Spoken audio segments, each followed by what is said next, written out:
আসসালামু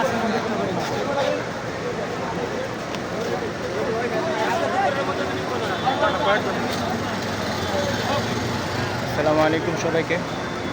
সবাই অবগত আছেন যে আজকে শাহজালাল আন্তর্জাতিক বিমানবন্দরে কুরিয়ার ইউনিটে এই আগুন লেগে সকল কুরিয়ার ইউনিট পুরো একবার ছাই হয়ে গেছে।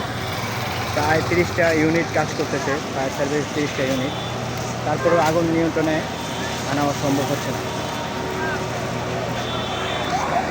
আপনারা দেখতেই পাচ্ছেন এখানে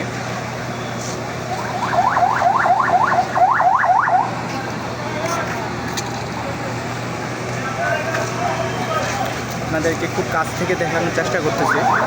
আপনারা দেখেন আগুন নিয়ন্ত্রণে আনা অসম্ভব হয়ে পড়েছে, তারপর চেষ্টা করে যাচ্ছে তারা সবাই।